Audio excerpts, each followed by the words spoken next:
Welcome back. Episode 6. 12:17 p.m. Madison called the city hall to ask, "Do we take the headstone when we dig someone up?" The lady said yes. "If you paid for it, yes you do." Madison said, "All right, thank you." Madison hung up and said, "Man, she's rude." I said, "I know, baby." I knew she was because Madison had her on speaker. November 21st, 2019, 9:20 a.m. I drove to the cemetery to find men working on the corner, the east-west corner by Megan's area again. After it looked as though they were done. They are widening the corner of the east-west street. There's also a big steel pipe laying in the grass west of the street, east of Megan Street, in front of the beep headstone. There's a bobcat on the street and the sod is being laid. I left the cemetery. I wait to go back to the cemetery after lunch hours to see what they were doing. It just looks really odd. A little after 5 this afternoon, I drove to the cemetery. Yes, it's my third time there today with no complaints. I need to take that look at what they did. They have the corner of the street that faces Megan, the east-west street, ready to have the cement poured. But you can still drive through Megan Street. I took a couple pictures, and yes, I will be here tomorrow. I drove by to see Wyatt, told him we loved him. I told Megan we loved her, and I left the cemetery. November 22nd, 2019, 8:03 a.m. I drove through the cemetery this morning to check on things. It's raining today, so I don't believe they would pour the cement in the area. They do have it ready to be poured, though. I drove back to see Wyatt and told him we loved him. Then I drove around to see Megan and I told her we loved her. November 23rd, 2019. It's quiet here today. Being a Saturday, I knew no one would be here to work. There's another car here. Madison drove through, and we told our angels we loved them. November 24th, 2019. Today it's so peaceful here, and I'm glad about that. I just wish I could sit on the bench and sit in peace again. At one time I felt that here. I don't feel comfortable doing that anymore. November 25th, 2019. As I pull in, I saw a lot of cars. I thought at first, what the heck? Then I saw a green tent. It was a funeral. I pulled up to Megan, and as I was turning around to not enter the funeral area, I noticed they laid the concrete in the area east of Megan. Then as I'm looking to see if they marked Megan's headstone, at first I thought they didn't, but when I looked closer, they did mark it. Thank God. We are ready for tomorrow at 1 p.m. Matt called at 5:31 p.m. He said, "Hi, Emily." I said, "Hi, Matt. How are you?" He said, "I'm good. I'm calling to see if we are set for tomorrow." I said, "Yes, I have gone to the cemetery and they have marked it off around her headstone. So yeah, I believe they are ready. I'm ready." He said, "Yes, at 1:30 p.m. I said, "No, 1 p.m. I will be there at 12:30.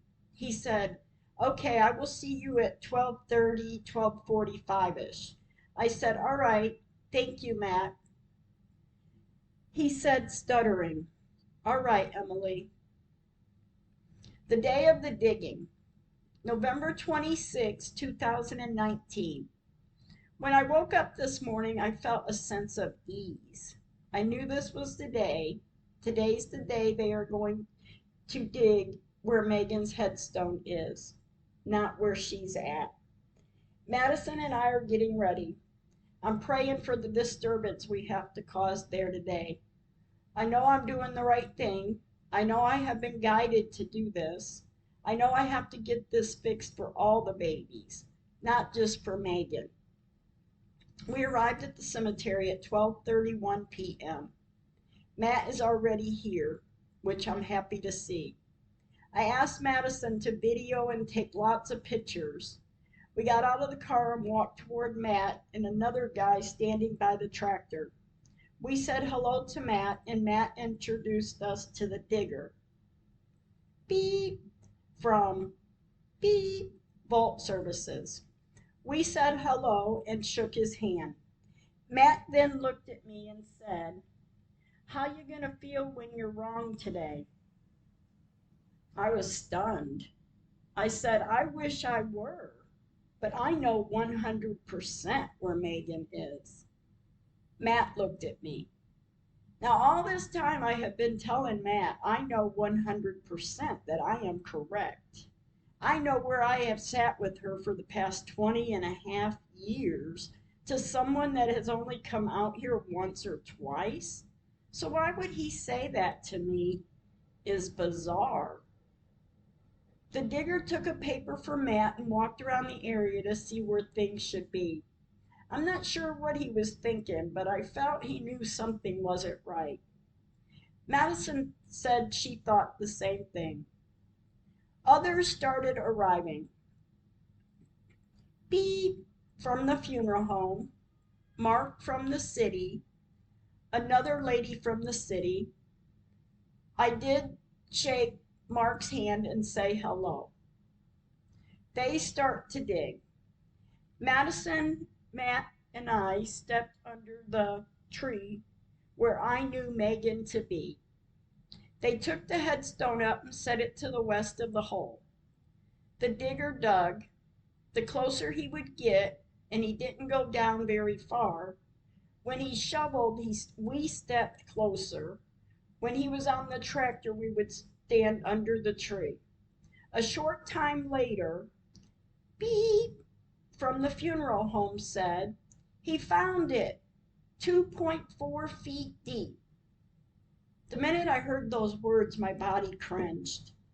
I thought, oh no, we are disturbing someone else. Please forgive me. The digger would jump off the tractor, dig some, then jump back on the tractor to clear more dirt off. When he hit the casket, he would hand shovel the dirt around the little white coffin until he was able to lift it out. Madison said, "It's open," when the casket was still in the hole. Matt asked the funeral director, "Are you going to open it here?" Matt looked at me and said, "They can open it here and you don't have to follow them back to the funeral home." I said, "Well, I trust the funeral home a hell of a lot more than I do the city." Beep, the funeral director said, "I'm licensed to do that. I can open it." Matt asked me, and I said, "If he can do that." 3 co-workers of the digger arrived, and one of them helped beep lift the casket out of the hole. They set it to the side of the hole. It is open. It is full of water, not dirty, thick, mucky water for after 20 years, but water you could see through. The digger and his co-worker carried the casket over behind the tractor. The digger lifted it up and poured the water onto the ground. He set it back down. He took the lid off again to lean it against the tractor wheel. In the casket was a colorful blanket, a liner to the casket. The funeral director reached down and picked a Bible up out of the casket. He's rubbing the back side of the little pink book. He asked, "Is this her Bible?" I said, I don't know. Turn the book over." He did. I saw the word beep, and my first thought was, they pulled something out here. Something isn't right. I took the tip of my finger and rubbed the Bible where the name was, and it said, Megan Beep. I agreed that it is Megan's Bible. I did have a doubt about the blanket until I got home to look at the pictures from the day of her funeral. When Madison looked over at me from where she was standing by her car, due to not feeling well, to see if it was her Bible, I shook my head yes at her, and she shook her head no at me. I don't know what happened out here or how these things got into a casket that doesn't look like Megan's, but I knew I had to get Madison out of there. She had already said she didn't feel well from when the casket was opened.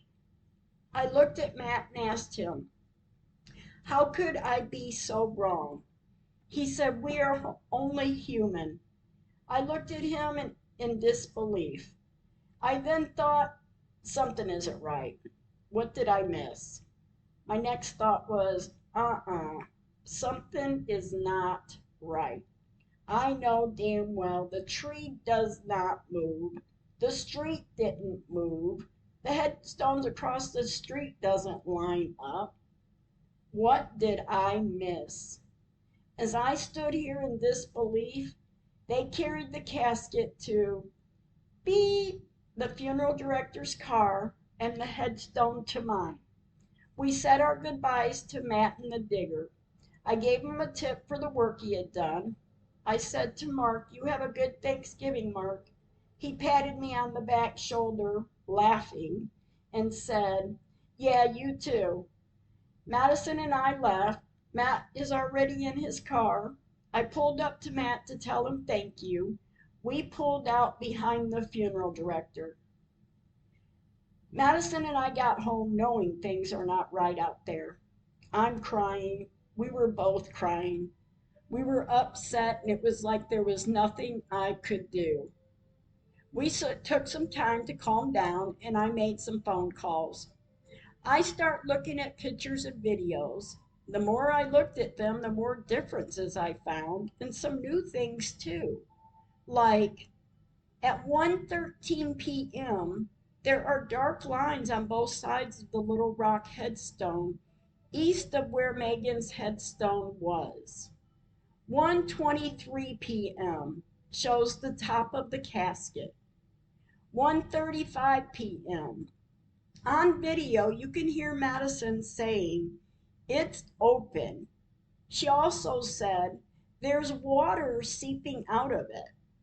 It shows next the digger leaning his knee on top of the casket.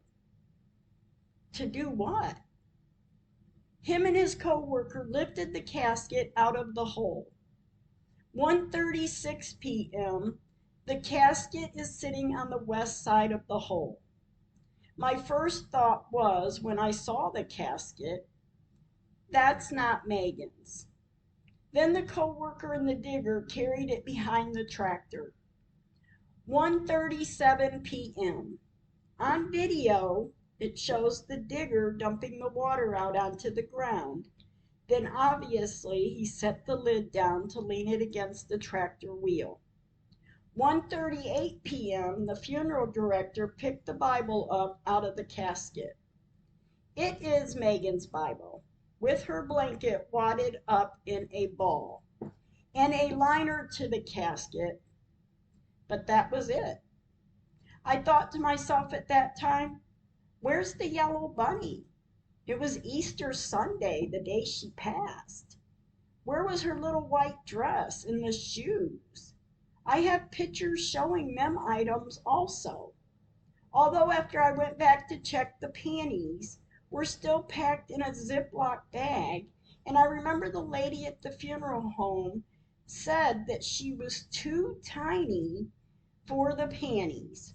You can also see in the picture of the day of her funeral, she is wrapped in white receiving blankets, with the big crochet blanket laying over the top of her. The picture doesn't show the yellow bunny because it was tucked up underneath her blankets. I remember it as if it were yesterday. So how the big crochet blanket was wadded in a ball was beyond me. The funeral director showed the Bible to Matt, the attorney.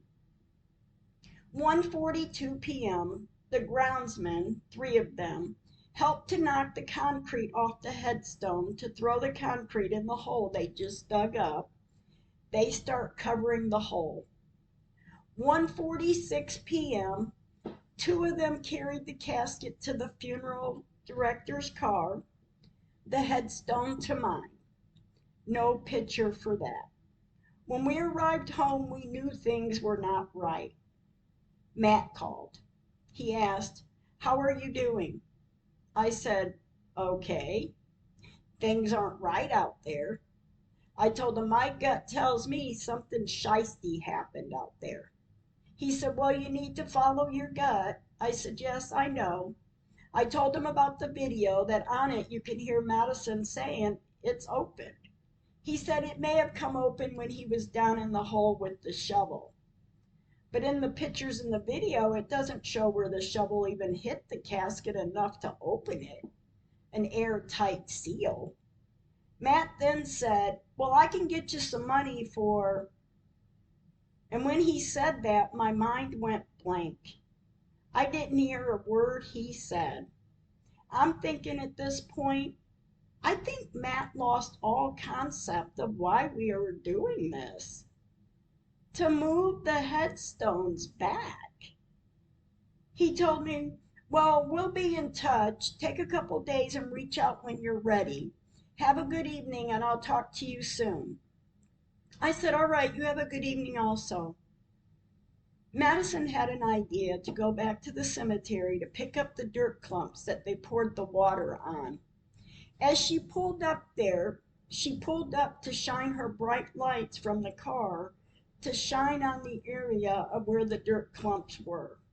She did pick up the dirt clumps, and I took pictures and kept an eye out. 5:36 p.m., the hole is covered. Dark lines, one on each side of Sheridan B. rock headstone. Dirt clumps in the grass. 5:42 p.m., example of sod laid. April 10, 1999, a picture of Megan's casket. November 26, 2019, a picture of the casket they dug up. I cried leaving the cemetery. I find myself again asking Megan to forgive me. I find myself again telling her I'm sorry for what they have done. We arrived home and I tried to relax. After dinner, I start looking at the pictures and videos. And I'm looking and viewing the videos and talking with Madison about a few things. It just didn't sit right with what I'm looking at and how they found Megan's Bible and blanket in a casket that doesn't look like Megan's. The 2 items my attorney and I mentioned when they asked, "How will we be able to identify her once we dig her up?" They are the city people. Matt mentions the Bible, and I told him a blanket. After looking at some of the pictures of the day of her funeral, where are the white blankets she was wrapped in? Where's the outfit that Megan was dressed in that was too much bigger than she was? But the lady said she wrapped it around the back side of her and tucked it under. The big crocheted colorful blanket that we got back was laid folded over the top of her. But then to find it in the casket that day, wadded up in a ball. That casket had sat leveled for all them years. As I sat here looking at the pictures and videos, I got mad. I was very upset, so I decided to message Matt. 10:46 p.m. Matt, sorry a bit late. We have been looking at pictures and I believe the casket they pulled out of the ground today is not Megan's. Maybe crazy sounding, but hers had a ledge, another level then about a 1/4 inch level on top. The one today has no ledge, went up, then was flat. I think I need to stop the cremation. It's not Megan. It is also on video where Madison is saying it's open. I'm not sure what is going on, but something isn't right and the trees don't line up. If you get time in the morning, please call me. I will not sit by and let them cremate another baby to save their ass. I may have to go public to get others to come forth. I'm not sure what it is yet, but I know things aren't right out there. Thank you. I then thought a few minutes later I should message Nancy to stop the cremation. So I did. At 10:52 p.m., I emailed Nancy at Beep Funeral Home. Hi, Nancy. I know it's a bit late, but I need to talk to somebody about the cremation of Megan. Beep, beep. They pulled the casket out of the ground, and when I viewed the pictures, the coffin today does not look like Megan's. Please stop the cremation until I can come in to talk to you. Please and thank you so much. Emily. After I sent the emails, I had to lay down. I had to get some sleep. I cried myself to sleep to wake up to. I called Nancy at 8:29 a.m. November 27, 2019. Nancy is not in. B said when she called me back at 8:30 a.m. Matt called me at 9:07 a.m. He's not very happy. As I picked up the phone, I heard someone say something. Then I heard Matt say, I'm going to try to talk her down. I said, hello? Matt said, hi, Emily, it's Matt. How are you? I said, I'm good. How are you?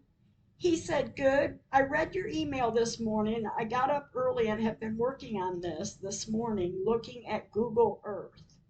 I said, we did that already back a year or so ago. He said, you did? When was the second tree gone? I said, it looks like 2010, 2011. He said, I'm looking at it and it has 2 trees at one time, but there is no tree to the north of the tree. I said, well, what about the tree and the bee headstone? He said, bee headstone? I don't know where that is. I said, across the street from the second tree, the north tree, the one that they had to cut out after a storm. He said, that tree is still there. And I tried to say something, and he screamed at me and said, don't speak over me. Let me talk. I sat back and listened. He said, if we take this to court, we will be wrong, yelling at me. He said, I'm looking at Google Earth now. It is up on my screen. Come in and take a look. You can come in about 1:30 p.m. Someone in the background said, we're not going to be back by then. He said, you can come in at 2 p.m. I may be a little late, but you can take a look at this. I said, all right, Matt, thank you. Yesterday, when I talked with Matt after they dug Megan's headstone up, I said to him, I think something shisty happened, and I don't know what it is, but I will not stop until this is proven. He said, well, you have to follow your gut. I said, yes, and I'm going to. He said, I can get you some money for, and I didn't hear a word of what he said after that because I blocked him out. I did hear him say to take a couple days and to reach out to him when I need to. It floored me. Matt, all this time, he acts as though he was on my side, and now he's flipping the script. And then I start to think of, over the years of working with him, my red flags of Matt. 1, he didn't come to watch us probe the area. 2, On January 18th, he didn't come to the cemetery the day I met Mark after offering that he would. 3. I had a concern about them digging up the cemetery to fix the drain system, and I had mentioned to Matt that I didn't think they should be digging in the cemetery until the case with Megan is settled. Matt had my daughter and I sign an emergency injunction to stop them if they did. He even said, I don't think they are that be damn stupid. They did dig, and Matt didn't file the injunction. And I had messaged him twice with my concerns of when they started to stake and dig in Megan's area. So my concerns with Matt were already in the back of my mind. After I hung up the phone from him, when he wanted me to come in to view Google Earth, which we have already viewed, I received some advice to not go. So I emailed Matt 11:55 a.m. Matt, I'm sorry, but when we talked on the phone earlier, I had forgotten I had family members come in and had completely forgotten when I spoken with you. I will talk to you soon. Have a good Thanksgiving. Thank you. I went on about my day. 2:30 p.m. I received an email from Matt saying, I received your message. I was awaiting your arrival and decided to take a moment to check emails while waiting and saw that you will not be dropping by today. Just reach out when you are ready to review the satellite imagery. Have a blessed holiday and enjoy your family. Matt. 2:34 p.m. I email Matt back. Yes, when I talked to you earlier, it slipped my mind and I overheard a voice in the background stating you wouldn't be back in time. So I didn't know if you were busy, so I emailed you. Thank you, Matt, so much, and you have a wonderful Thanksgiving also. We went to the cemetery today to take pictures. There's a concrete slab underneath the straight line marks. I tried to uncover what I could. It is a white concrete slab, not a red brick. There used to be red bricks around Sheridan B. Rock headstone. I took pictures of the area where the north tree used to be. I stood at the B headstone facing the area, and I can honestly say, I can swear on this, as to be 100% correct on this too. I took pictures of the new headstone that was set in. There was a lot of dirt spread around the headstone for just setting a headstone. I know things are not right. I know things are strange, but I know the tree didn't change and things don't line up to the story they are trying to portray. And yes, they have done me wrong. When they brought Megan's casket up, the lid was opened. It was full of water, not muddy water, but water you could see through. And after 20 years, it would have been thick, muddy muck. They dumped the water into the grass and carried it to Bee's car. Something doesn't add up. So as of right now, this is not over. November 28th, 2019. I woke up this morning with a sense of I had a dream, a premonition, a feeling. I'm not sure how to express it, but I did tell a few people about it. And as the day went on, we did have a nice Thanksgiving dinner. Happy Thanksgiving. Thank you for everything. Later this evening, I drove to the cemetery, and as I pulled in, I wasn't thinking about anything but visiting Megan and Wyatt. I pulled up to Megan first. As I did, I glanced up to look at the small drain. Then I looked at the tree. I looked a little further back, and there was the new headstone they set in. I start to cry. Madison's crying. I'm so frustrated with these kinds of feelings that I have been feeling. I cried so hard. I'm trying to catch my breath. I couldn't breathe. I then yelped out to get some air. And I started yelling, "You beep! You beep!" I said, "Madison, do you see it?" And she said, "Yes," crying. She knew what I was talking about because she is one of the ones that I told about the dream, the premonition, the feeling. Oh my gosh, Megan, you are truly an angel. Thank you, my baby. November 29th, 2019. I woke up this morning giggling about the nonsense they are trying to tell me, as if the second tree stood there until 2016. We would have been walked between two trees as a tunnel to get to the headstones. A tunnel because the trees would have been that close together. And that has never happened.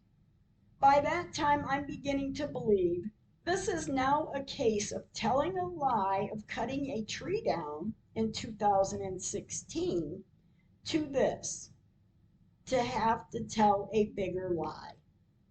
After we start calling saying the headstones had been moved, they come up with a way to cut a tree down, a tree that never stood where they say they cut it down, to now trying to cover up that the headstones have not been moved by moving Megan's casket, or if not moving it, got her Bible and blanket out to put it in another casket. How cruel. And if they didn't bury a casket on top of another, I believe it may be a little boy's casket named Beep. The headstone they laid out west of Megan's tree and the small drain they put in on October 31st, after we went to court to get the okay to dig Megan up, was when they put that drain in. To steel piping laying in the grass in the early morning hours, even after they were done with the drain system. It looks suspicious to me, especially with the pictures. The pictures tells the story. And I may not be able to prove it, but just to put it in minds of people and let each and every one of them decide. December 1st, 2019. I'm sorry. I'm sorry to Megan for going through this. I'm sorry for the living that's going through this and don't know how to fix it. I'm sorry to my babies, my family, and all that they had to do was fix it.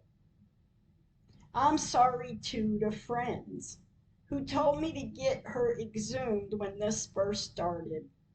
I did not want to dig Megan up, but if I would have listened to my family and friends, they would have not had the opportunity to mess with the caskets.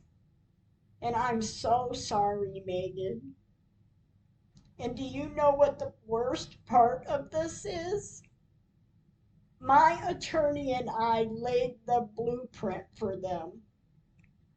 On January 16, 2019, when they asked about how we would identify Megan when we dug her up, Matt told them there's a Bible in the casket with her name engraved.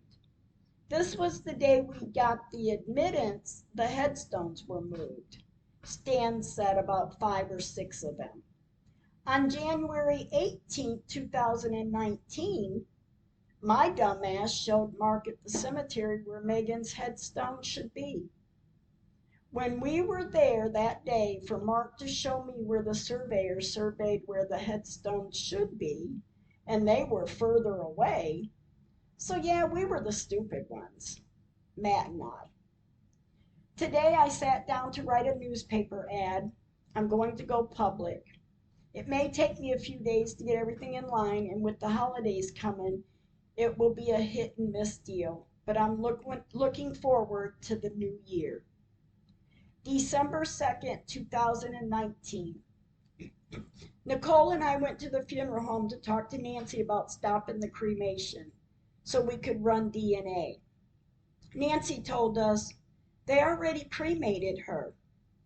I said, I sent you an email not to do that. She said, I saw the message, but by the time I got to work that morning, they had already done it.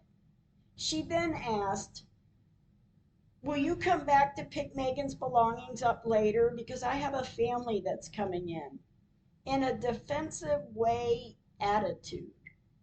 Nicole starts to cry. She was upset, and she kept crying. And I felt so bad for her. And this is why her mother, Megan's grandmother, is doing this.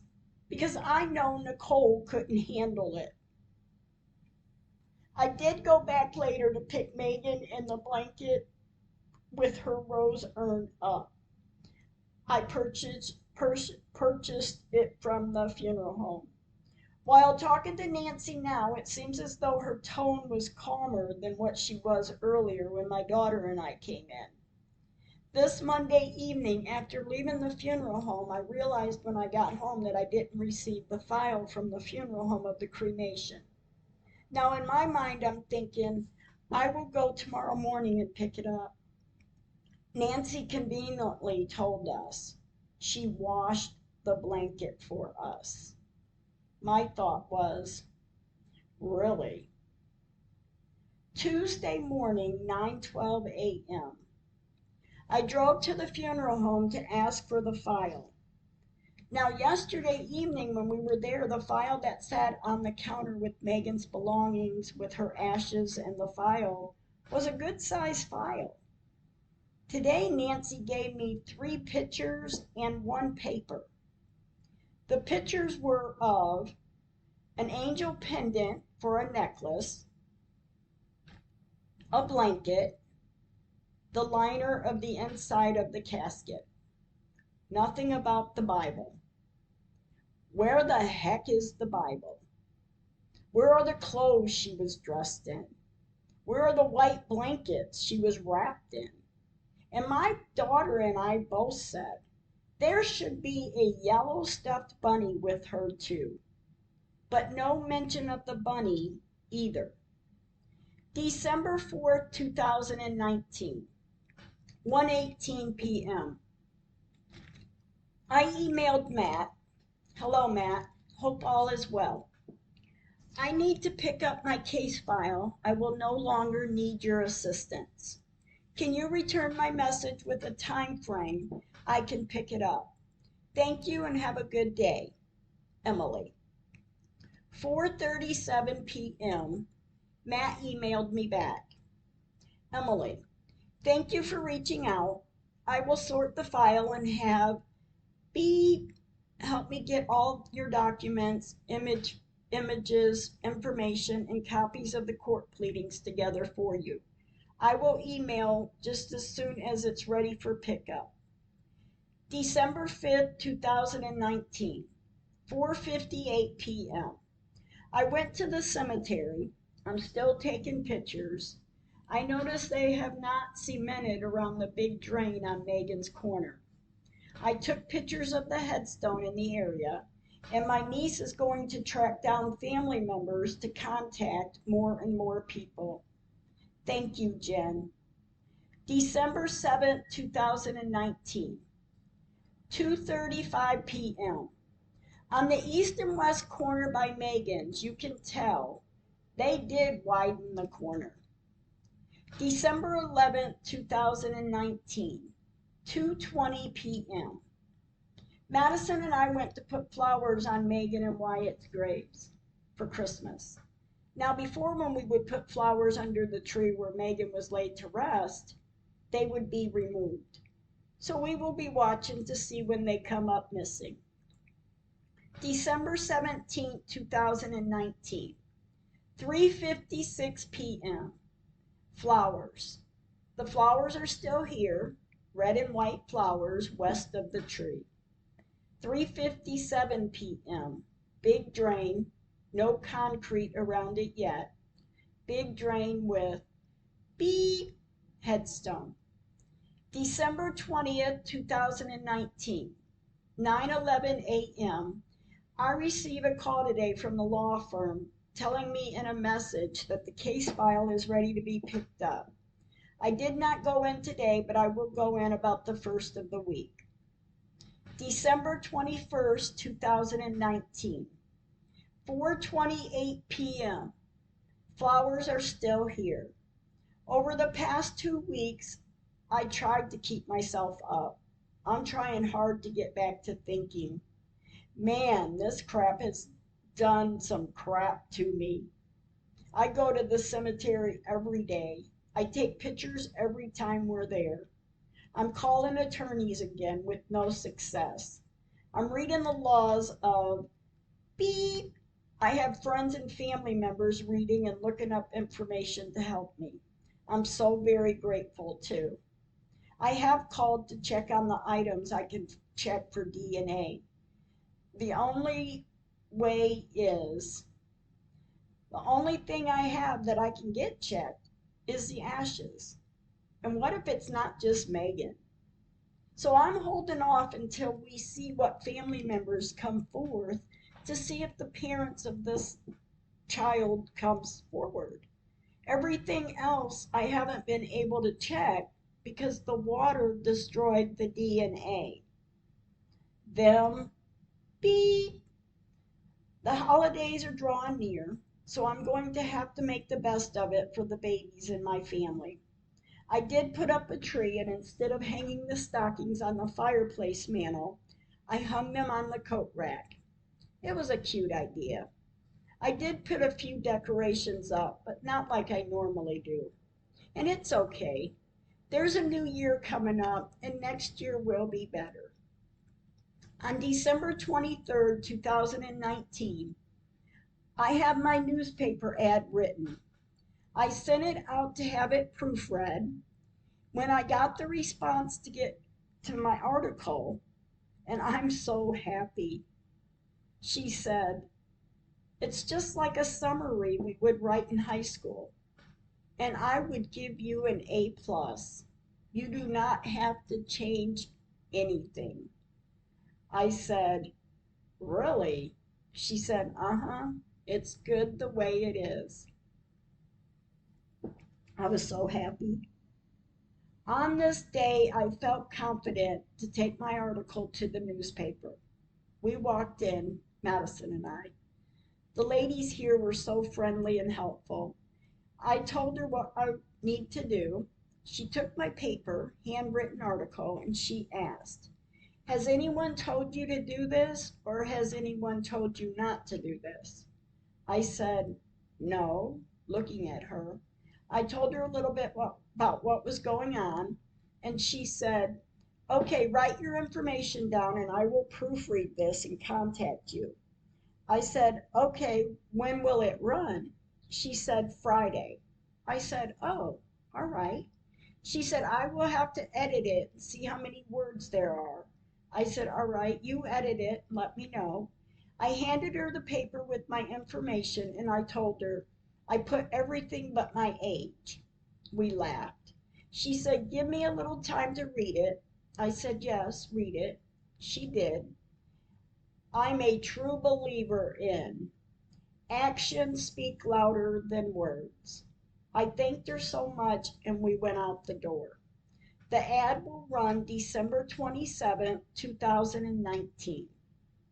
December 24th, 2019, I went to Matt's office to pick up the case file. He told me, I put the documents in and the pictures, even though I know you have what it is. I put it in anyway. And if there's anything you may need, let me know. I said, all right, and thank you, Matt. You have a Merry Christmas. He said, yes, Merry Christmas to you. He turned and walked into his office. B got a paper for me to sign, printed it up, and handed me the case file. I told her, thank you and have a Merry Christmas. She said, thank you, Emily, and Merry Christmas to you too. I walked out. December 25th, 2019, 4:04 p.m. Merry Christmas. Flowers are still here. I didn't hear anything from beep about the newspaper before December 26th, so I called her. She asked me if she could have some more time on it, and of course I said yes.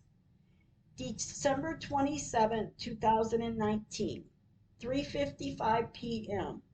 Flowers are still here, and I can't believe I'm saying this, but thank you, City of Beep, for not removing the flowers. I noticed tracks in the grass. There are quite a few tracks to go back to set a headstone. December 30th, 2019. Beep from the newspaper emailed me and said the ad is ready to run. She told me how many words it had, how much it was for 1 week, then how much if I use more than 1 week. I did take 2 weeks and it will run on January 3rd, 2020, then again on January 10th, 2020. I'm looking forward to doing this and letting others know they are not wrong about thinking something being off in the cemetery. And like I said, we may get to put the puzzle pieces together and we can get it fixed. I mean, it may be too late for Megan because even if I don't have all of her blanket and Bible has been tarnished by evil, mean spirited disgrace, and it makes me so mad. 4:44 p.m. Red and white flowers are still here. Big drain, stone around it. Little drain, cement around it. Beep, headstone, red flowers on it. Megan's area looks dreary. Not many flowers, not many visitors. 4:46 p.m. There are pretty colors of flower in other areas of the cemetery. This is the day also I am able to look at the case file from Matt. December 31st, 2019, New Year's Eve. I pray for everyone, to be safe and happy in life. January 1st, 2020, Happy New Year. January 2nd, 2020, 10:32 a.m. I called beep at the newspaper to give her payment for the ad. I'm so grateful for you. Beep. Madison and I got a small pizza today and we went to the cemetery. We sat with Megan and Wyatt to eat. And as we sat there, there was a lady in a little silver car looking as though she may be looking for someone. When we were done eating to leave, we drove by where she was parked. As we passed her, Madison said, "It looks as though she has a pad of paper and pen in her hand and she is taking notes." Well, we don't know. So I asked Madison to back up to let me talk to her. I got out of the car and walked over to her. I said, "Hello, are you looking for someone?" She said, "No, I'm out here looking at the old headstones." I said, "Oh, that's nice." She said, "I get online and look up old cemeteries and people from out of state wanting to see where their loved ones are. So I take pictures to let them see." I said, "That's so nice of you. Bless your heart." She said, "Yeah, I like old cemeteries and I like visiting them to find who I can." I told her a little bit about what is going on out here with me. I also told her the article will be in the paper tomorrow. She said, "Yeah, a lot of damage happens because of the tornadoes." I said, "Yes, mine is from the floodwaters back in 2015. I said, "There are times when you can't visit with your loved ones because the water that lays out here all the time, you have to wait days to weeks at a time to get down by a headstone. But they fixed the drains this past September." She said, "Oh, that's good." I said, "Yes, it is." She asked, "I wonder why it floods like that." I said, "I'm not sure." She said, because it's so flat? I said, it could be. She said, I'm known as the crazy cemetery lady. People, when they see me out here, probably say, oh, here comes that crazy cemetery lady. I laughed and told her, I'm probably known too to be a crazy cemetery lady, but I will be crazy to prove what I know to be true. She said, yes, me too. I said, I'm not going to let anyone disrespect my baby, dead or alive. She looked at me with an agreeing look on her face. We chatted a little more and she told me, you will probably see me out here. I said, you'll see me out here too. We laughed and I walked to Madison's car and we left the cemetery. Thank you, nice lady from beep, beep. January 3rd, 2020. My great grandson and I went to the cemetery today. There's a funeral. I pulled up on Wyatt's side first, the east side. When I turned down the street between Megan and Wyatt to not interrupt the funeral, I noticed a few people standing around a headstone. As I looked, I saw a headstone was just placed there. I looked to see how much dirt was around one after they said it. I took a couple pictures, but there's not much dirt around this one, not much at all. I have been waiting to see the other settings of headstones of how much dirt is around one. I know when they set one, they usually pick the dirt around where the concrete slab sets, but it doesn't consist of a lot of dirt around a headstone. As the dirt around the headstone in the picture set west of Megan's tree. The newspaper ad went out today. January 3rd, 2020. I love you, Megan. I love you, Wyatt. January 4th, 2020. Flowers are still here and I'm so relieved.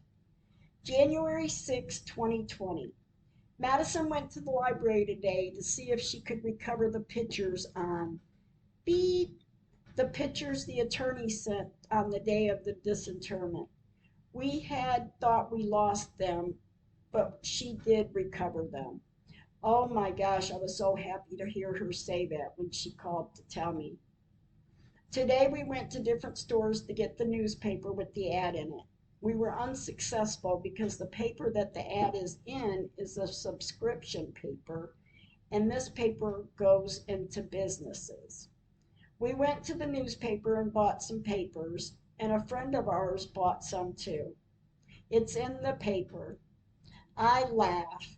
I laugh because this baby girl has been gone for over 20 years and she has her name in the paper. I'm so proud of you, Megan. January 7th, 2020.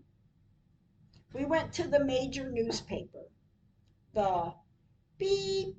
I have to call the number and get an appointment to talk to an editor. I pray this works for us and we can let the whole state know of this. Keep us in your prayers. January 8, 2020.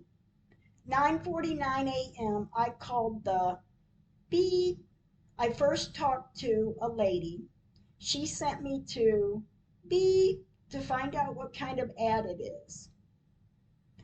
Beep then sent me to a man in the editorial department. I talked with him for a few minutes about the story, to him asking me to send it to his email.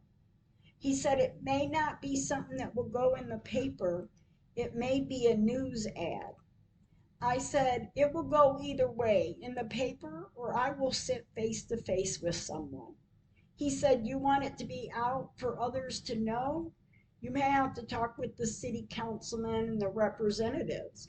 I said, I have talked to them, to our senator, city manager, and I've gotten nowhere. I said, yes, I want others to know. I don't want to carry this around with me knowing things are not right. I want it fixed. I have talked with others that say the same thing. I said, and they say they have called the city, but the city seems to do nothing about it to get it fixed. I said, the story goes on from here, but others need to know. I said on January 16th, we had a meeting and we did get an admittance for the headstones have been moved. He said, "Though, so the city is aware of this? It may be that they don't have the money to fix it." I said, "Oh, I'm sure. I have thought that. But then I think we have to put a price on our babies not to do the right thing." He said, "Yes, uh-huh. So you need an ad to let the people call their city representatives or the city?" I said, "No, I want them to contact me." I asked him, "Do you want me to read it to you? It's not that long." He said, "I tell you what, give me your name and number and I will call you back. And don't think I am going to take your information and not get back to you." I said, "Oh, please don't." I said, "I will take this to New York. I will take this to the ends of the earth." He said, "It may take me a day and a half, 2 days, but I will talk to a few people and see what we can do. I will get back to you." I said, "All right, thank you." Beep. He then reads off his email address for me to send the ad to him. He read it a couple times, but we did finally get it. I thanked him and told him to have a good day. We hung up. Thank you for listening. I look forward to you listening to the next episode. Please use your words kindly. Thank you.